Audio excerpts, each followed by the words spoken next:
If you want to know more about the tech in a light and funny mood, please subscribe my channel with that red button and also hit the bell button to get all the notifications. We often run into the situation in which our major phone says, I am going on a vacation, use your backup phone. I am Saad from Tic Tac Toe and let's see, can I survive with a $50 smartphone?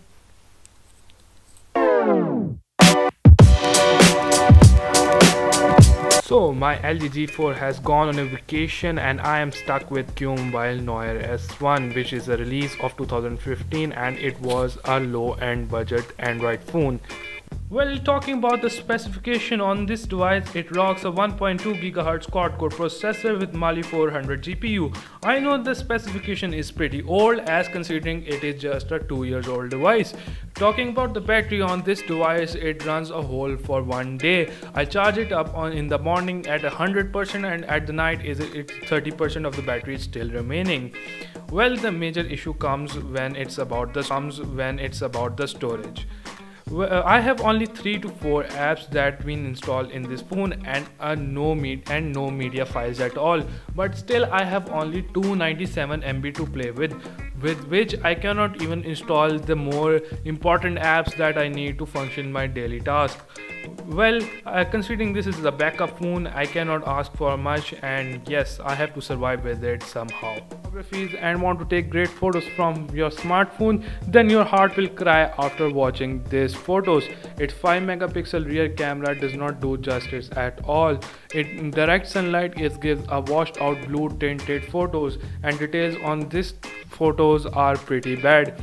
You can take some good snaps in this sunlight, but when it's dark it's pretty impossible to take any photo from this device. If you are interested in taking selfies, then this is one of the most disrespectful selfie phone I have ever used. Just Qmobile thinks that beauty comes in pink color, not being anti-feminist, but I don't think beauty comes in pink color, and this is the most pink selfie I have ever taken and I regret it. One of the major use of smartphones for everyone is using social media. Trust me, it made me hate using Facebook and it was a test of patience. I wanted to throw this phone out of the window, but yeah, I am stuck with it. One of the most irritating thing is just to connect to the Wi-Fi, and it takes a much longer time. What you can expect from this phone at all. Facebook feeds load very slowly and much of the time the Facebook feeds were unresponsive. Touch become unresponsive as the notification flows in and it hinders the use of your phone. If you are sitting with a friend, then don't turn on Wi-Fi with this phone as you cannot hide them quickly. Using other social media apps such as Instagram, it sucks at their best.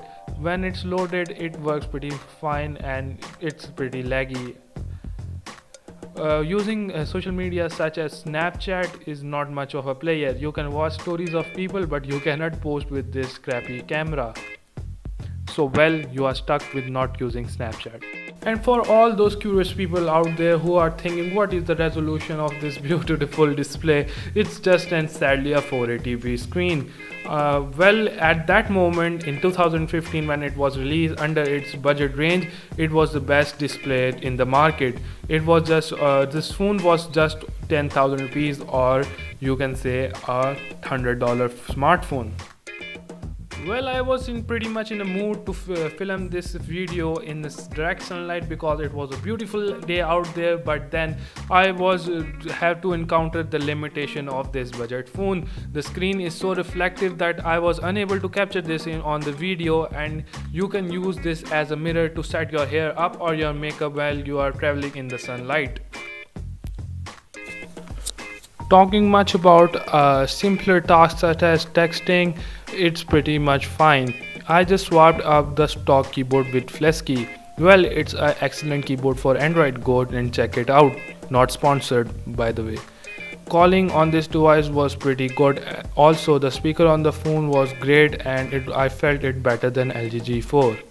You guys are still curious to know what kind of multimedia experience I get from this phone on a 480p 4.7 inch screen. It's not good one. I cannot watch YouTube videos on it as I cannot stand low resolution. Speaker on this device is pretty much okay but does not have that depth.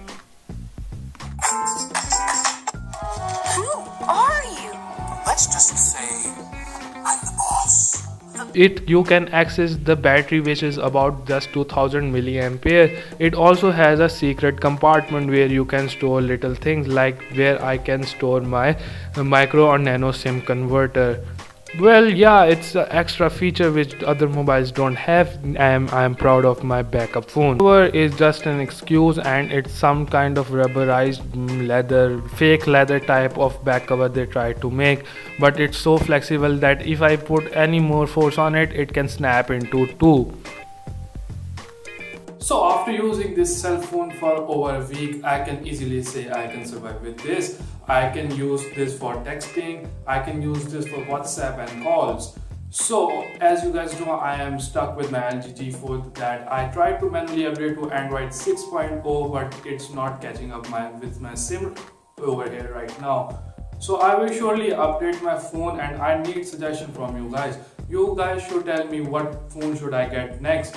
It can be of top of the line, and as I am saving for it right now.